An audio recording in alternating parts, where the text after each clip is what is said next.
guys, today's video is going to be a tutorial on the Huda Beauty Coral Obsessions palette. This baby is right up my alley. The shades are just simply stunning. They're really beautiful, like warm tone, corally red undertone shades. This shimmer is like a fiery orange with gold reflex, and this one is sort of more of like, it's kind of like a brownie orange shade, and they're just such beautiful colors, and I'm really excited to create some fire with this palette. Now I have already done videos on the Mauve Obsessions, the Warm Brown Obsessions, the Electric palette. I've also done one on the Desert Dusk and the Huda Beauty Rose Gold Remastered, so I'll link all of those tutorials in the description box for you guys.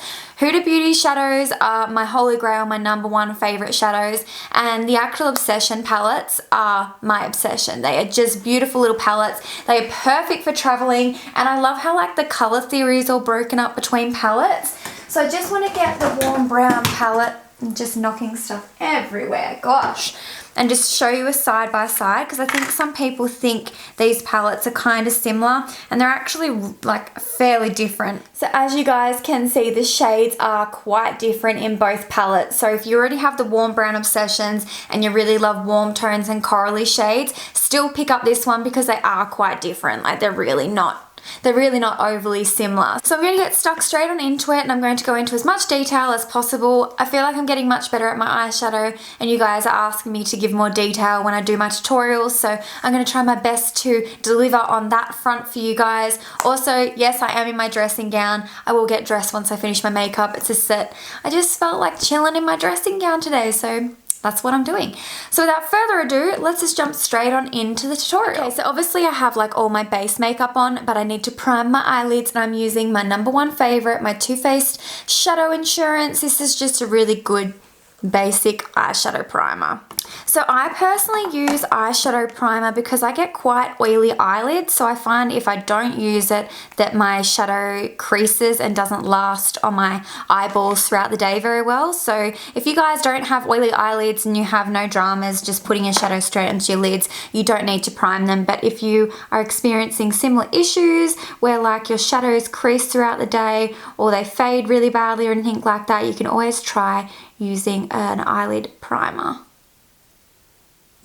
Okay, so now I've got that down, I'm just going to set it with a translucent, actually it's not translucent, I'm going to set it with my MAC Mineralized Skin Finish, which is like a light coloured powder. It's just going to mean that when we blend our shadows over the top, that they don't get grabby, or that the formula isn't like still damp, and it gives like our eyes a really nice blank canvas, so hopefully the colours will pop more. So I'm not sure if you guys have noticed, but I essentially use the same shadow brushes religiously whenever I do my makeup, like no matter what sort of makeup look I'm using. I always start off with the Sigma E40. Now I am a Sigma affiliate, so if you're looking to buy Sigma brushes, you can use my discount code Hannah at checkout, and that'll take 10% off all year round. And I always list all of my brushes that I use in the description box, so check that out. But I always like starting with this one because it's a large fluffy brush, and it just goes through your crease and like really blends out shades nicely. And because the large fluffy brush, it definitely smokes it out a lot further than what, let's say, like an E25 would. See how that one's much more tapered compared to the E40? So obviously the bigger the brush, the more fanned out your shadow is going to be. The smaller the brush, the more detailed blending you can do. So I always start with this bad boy without a doubt. So I'm going to start off by using this yellow shade all throughout my crease. So what I'm doing is I'm just blending it like in my crease and up onto my brow bone, and I'm taking it right on into my inner corner because I think I'm going to do my typical cutting the crease. I'm just blending it right up onto my brow bone. Now the higher you blend your shadows, the more of an illusion, if I can speak, it creates. So like I don't necessarily have like the biggest eyelid space, to be honest, but because I blend my eyeshadows up really high, it means I can sort of like fake my crease a little bit higher, so then whatever shadows are on my lid have much more space to sort of shine. I used to only ever like blend my shadow just in my crease, not quite this high up, and it makes your eyes look so much smaller. So if you're only blending your shadows low, try blending them right up to your brow bone and just see how you like it, and see if you notice a difference with how big it makes your eyes look. So that's the first transition shade down. So now I'm going to take my E25 blending brush, and I'll probably use this for most of my other blending. As I was saying earlier, it's a little bit more of a tapered brush. So I'll start off by using this one here, and then I'll probably go in with this one as well afterwards. So to like make like a nice sort of sunset gradient. And I'm starting off by patting it on my outer corner. And then I'm going to blend it in circular motions up into the crease, into that yellow shade. And I'm blending it right through to my inner corner. I love with palettes like this how they have like sort of similar shades but like just slightly different depths. It's so good for like building up your crease shades and just creating like really nice transitions. It like helps to make your shadows look super blended. So I'm just blending that orange right up into the yellow. And then now I'm going to go in with that dark orange at the top, that one there. And I'm just placing it in the exact same area that I placed the other orange.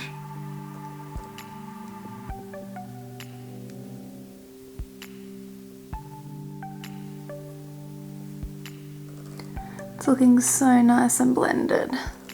So I'm just taking my E40 blending brush that we used with the yellow before, and I'm just sort of dusting over that yellow. I might actually pick up a tiny bit of it too and just sort of blend over the top just to re-intensify that yellow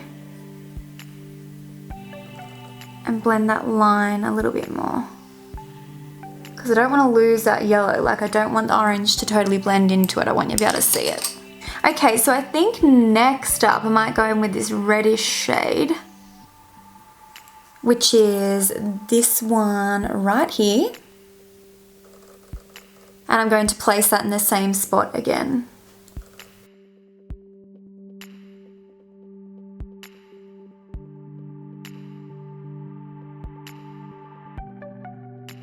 And then just taking my E40 brush again and just blending up on that brow bone.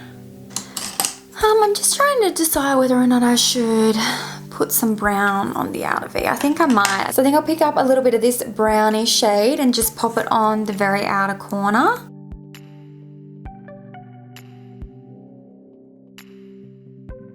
I'm just blending that through the crease a little bit too. Okay, so now we're going to cut the crease. So I like to use my Tarte Shape Tape in the shade Fair Neutral. It's really light and it's great for cutting your crease.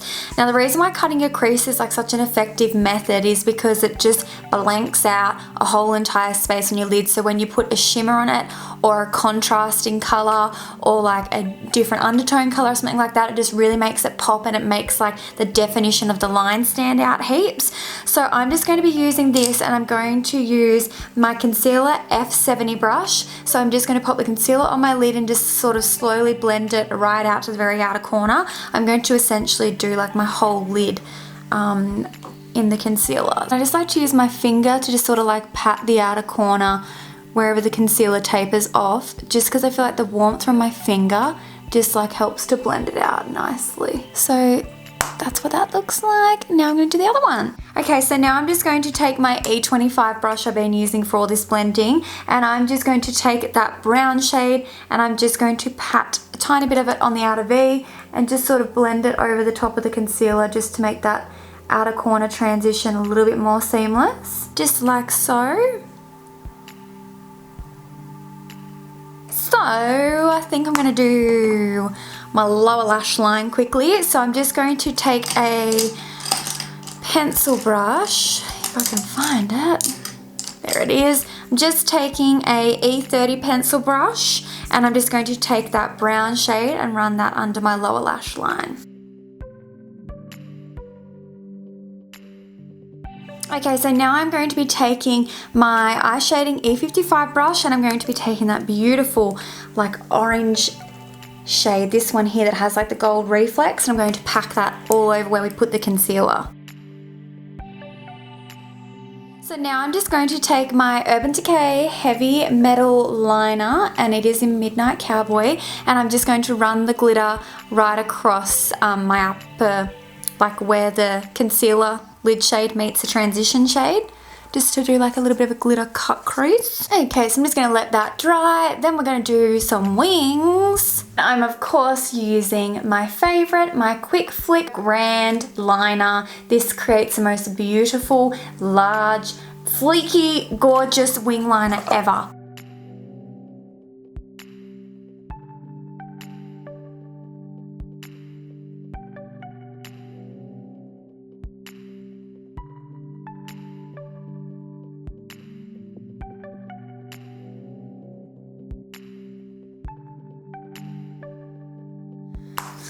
Okay, so I'm just gonna quickly pop some lashes on off camera and I'll be right back. Oh child, I'm feeling this. So I'm just going to take the glitter liner again. I'm gonna pop it on my inner corner.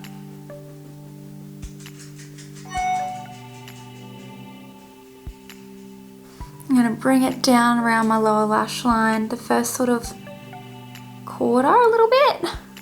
Yes, girl. I kind of want to like line my wing liner, but I don't want to risk ruining it. I feel like I'll have to practice that look another day. Oh, I'm so happy with it. I know this is like exactly the same as like my last couple of looks, as in like the style with the glitter cut crease, but gosh, it's just so pretty. Like, how can you not keep doing it, you know? Okay, so I need some lower lash mascara.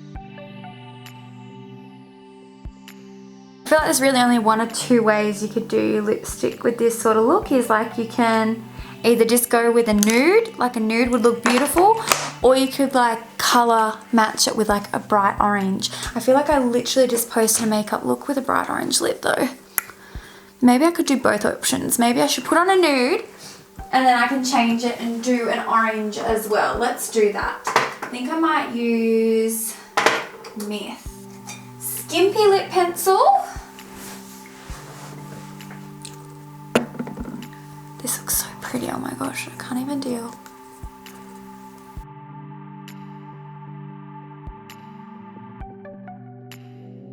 Do I want to wear a strobe? Oh, I feel like, I mean, is it really my life if I don't wear a strobe? I'm going to use my strobe in the colour Posh. It's like a gold reflex strobe.